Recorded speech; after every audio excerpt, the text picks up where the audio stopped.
This is not an unboxing or even really a review as much as it is a celebration.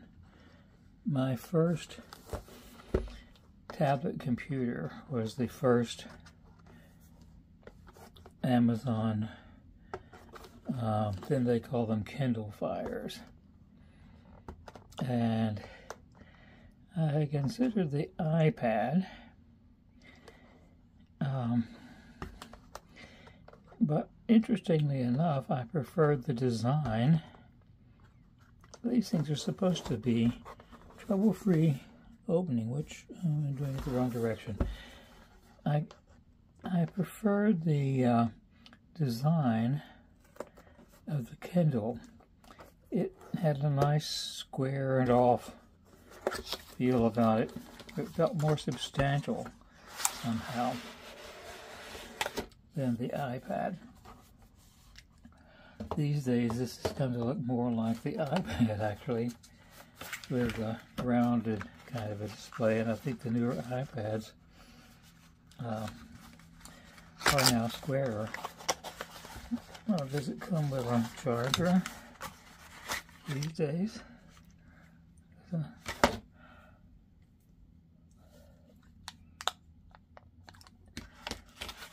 USB to... Oh, look. Even at this low price, you get a wall charger. Well, I was sorely tempted during this great nostalgic mood that I'm having, and with Amazon practically coming to my door and saying, "Here, have this free," to get one of the larger Fire tablets. The 8 Plus is just a deluxe model, and if you're going to do serious typing and the like, well, one would do well perhaps to get the 10 or the, what do they call that, Extreme or whatever it is version. But I decided that what I wanted to do was see what the absolute basic Kindle Fire, or no, probably just Fire tablet is like in 2023. It has a lot of detractors, but I don't think I am one of the detractors. I may find out that I am. I will say that it just feels nice. It's a lovely size in the hand. When I first got a Kindle Fire, it was sort of the glory days of 7-inch tablets. The day, as it were, of wine and roses. I only have wine, no roses. This made the almost legendary Google Nexus tablet. Samsung made 7-inch tablets, and now it's hard to find a 7-inch tablet. I don't think there's a high-powered one. They start at about 8.5 inches or so now.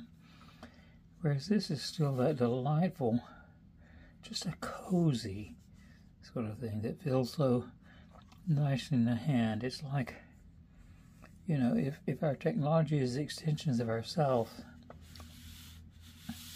well, I don't want to get too sexual about it, but I will say that this feels sexy. And it has a little rim around the edge. You know, it's on sale right now for $39, so you can't expect too much. But you get, I think, an awful lot.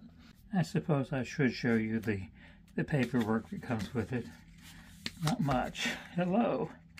And it's a friendly little thing.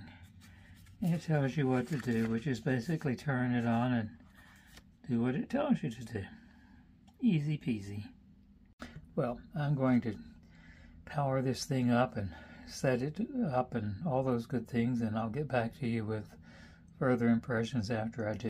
So, here it is the next morning. I hadn't planned on making that video last night, but I was anxious to open the thing. So here we have open, and you know, it opens to ads, and I haven't quite decided whether I want to spend the money to get rid of the ads or just kind of enjoy them. While I'm unlocking it, I will share a video I made of the setup animations. It will give you an idea of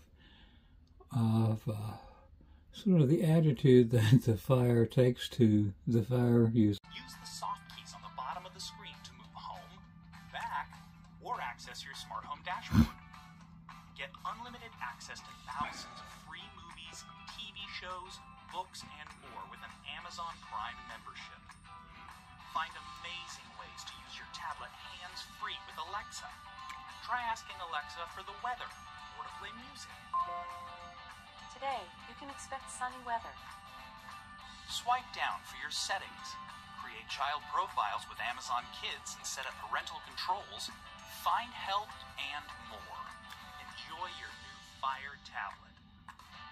So now it is all unlocked and smiley. There's the stuff that is for you. And it's a mixture of, selling you stuff and making it convenient to go to your recent apps. Here's the home screen. And it's kind of like Apple, but even more so in that you can, if you wish, move the apps around, but you can't do anything but have them begin at the top and meander down. But you can do science stuff, you can do artsy stuff. Of course, you've got all the Amazon-y stuff, the Silk browser, which is really my favorite part in many ways. And one of the things that I like is it not only shows me the apps that I have installed, but it's very easy. Of course, you can do this with any operating systems, but this is such an easy operating system. Here are all the apps that I have used in the past. I meant to download Squid because it's a beautiful writing app. But the knee bone's connected to the thigh bone, and then I'm going to have to buy a new stylus. But there are all sorts of things that one can do. I used it as a level once upon a time. I don't like Disney, but I could do Disney. This is a game I played once upon a time. Let's download it. We'll see how long it takes. A bit of Final Fantasy spin-off. I could install these Google things, but I probably won't, because although it is possible to sideload the full Google App Store, and I'm sure that many of the clever boys and girls to whom I've given one of these little fires over the years has figured out how to do that and to do more. MapQuest, maps and directions. I'm kind of interested in just seeing how it works with the stuff that just comes from Amazon. Now, one of the things that is a problem with this base model, of course, is that it does not have a lot of storage. I've already used, about half of what is available. But, it's an Amazon device and it wants to sell you stuff. So it recommends a particular set of storage options, expandable options, and it will accept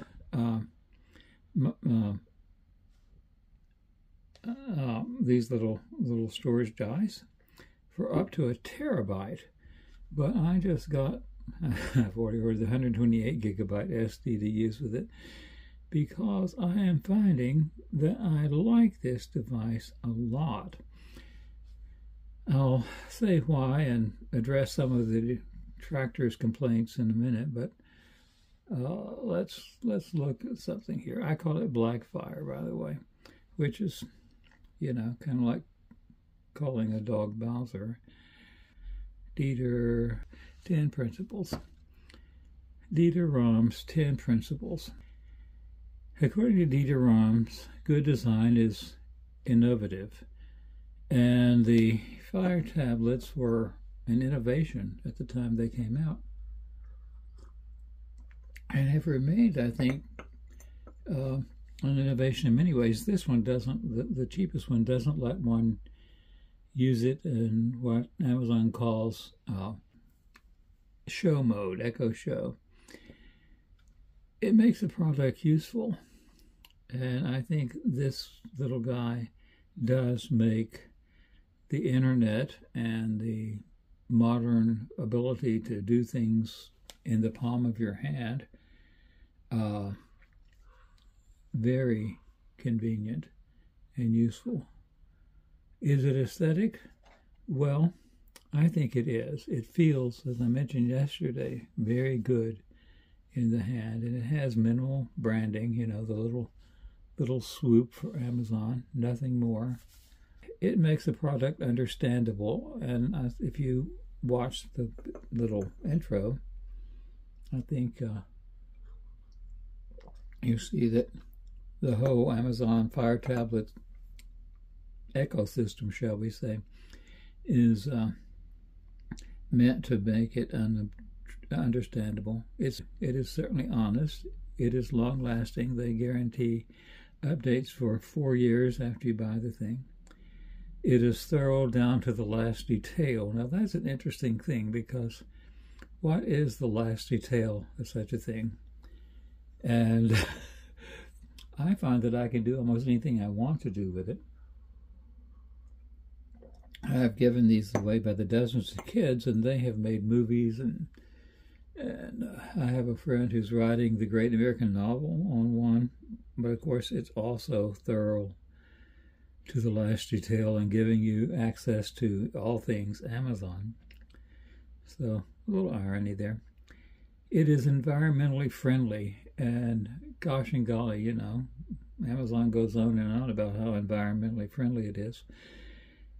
But it does come with minimal packaging, and the stuff that's in it is recyclable, and it claims that it's made of, I don't remember how many percent, but a lot of recycled materials already. And then that it involves as little design as possible. And that is one of the things along with the simplicity, I really like about this device. It does not yell at you or anything. It just does what it does. Now, one of the complaints that is sometimes lodged against these tablets is they're not as powerful as some, and that's true. I should back up a bit and mention that it has a 3mm headphone jack.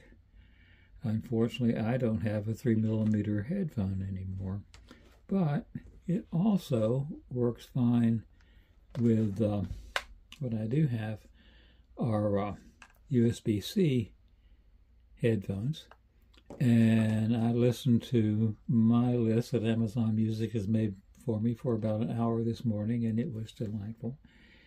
It does not support audio video out, so I can't use my AR Airs, and although it's just about the same size as my phone and almost fits in my Kishi controller, my Razer Kishi controller, it doesn't quite, but because it does have the limitations of the Amazon App Store. Anyway, it wouldn't support the Kishi app if it did, because actually it might. I think this is running. I think this edition of Fire is running on Android 11, which is supported by the Kishi app. I should try that, but it doesn't quite fit. Anyway, one of the complaints is that it does try to sell you Amazon stuff. But I think that's part of its honesty. I mean, gosh and golly, Batman.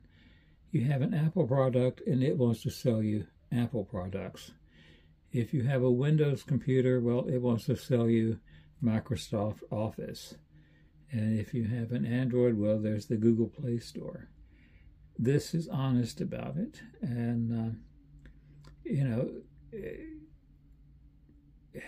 it tries to sell you stuff, but this only costs $40. the least expensive iPad will try to sell you stuff, but you could buy 10 of these for the price of the least expensive iPad. And the other thing that is sometimes lodged against it is it's a media consumer device, not a productivity device. Well, you know, my next door neighbor just contacted me, asked me advice. He had a, I don't know, probably $2,500 MacBook Pro that he never used, and he wondered how he might get his money out of it. And I said, well, you might sell it back to Apple, and with the credit they would give you, you could get an iPad Air, which is a delightful device. And he did. And then, as we were talking afterwards, he realized that, well, maybe there's some production things he might do. He might order a pen and start drawing. But most people, with whatever device they have, don't really do much productivity. Most of us are consumers, and I do like that I can. If I want to pretend that I'm being productive, well, you know, I can. And there are a number of nice, what am I looking for? Drawing apps that they make on this thing. Or one can consume not only, of course, all the various Amazon and YouTube stuff and Netflix, but also, you know, I found the Wolfram Alpha app, which is kind of out of date now, I guess, with all the fancy new AIs they have, to be very useful. But the most important thing I think about this little guy is that it has a browser. This makes this kind of as good as I didn't mean to do that, as a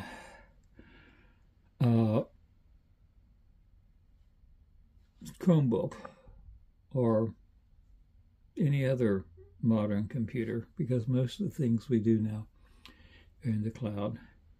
And with one of these little guys, one can explore all the way to the edge of the universe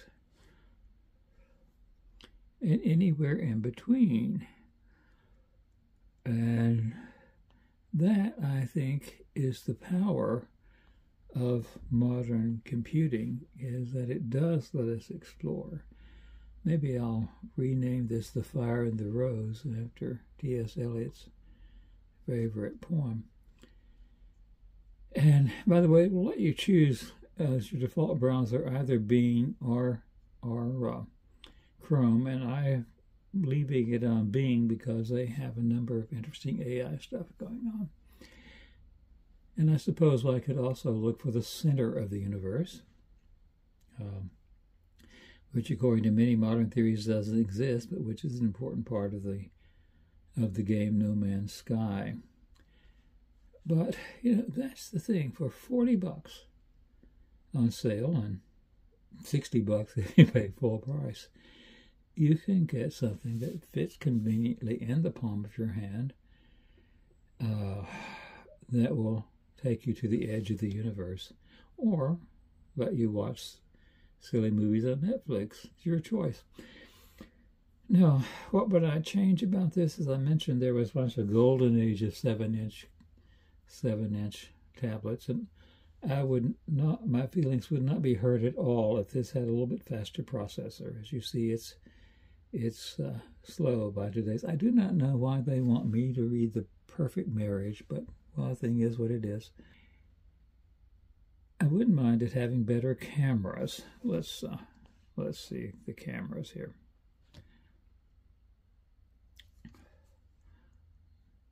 See, there I am. There's my phone recording all this, and there's my all the texture of my lap pad, my desk pad, and my tablet showing kindles and fires of my life past. not the world's best camera, but suitable. As I say, I gave this to a young kid. She was, I think, in the 7th grade when I gave her her first Fire, and she just graduated from high school. And with her Kindle Fire, she made a movie about all the fauna in her yard. There was a badger-like animal. I don't remember what it was really. I think it was a hedgehog, earthworms, and crickets and the like. And she played lots of games, and it was just a marvelous thing for her. I'm going to have to buy a stylus, I can tell. Anyway, a little bit more power wouldn't hurt. A little bit more batteries wouldn't hurt. And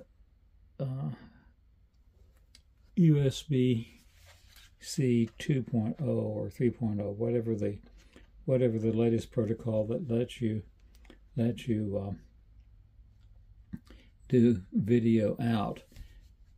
Now, to be fair to this little guy, the bigger Fire tablets don't have that either, and I looked that up because I was a little bit curious about what the advantages would be. And if you are actually going to use one of these Fire tablets as your serious computer, I would suggest at least a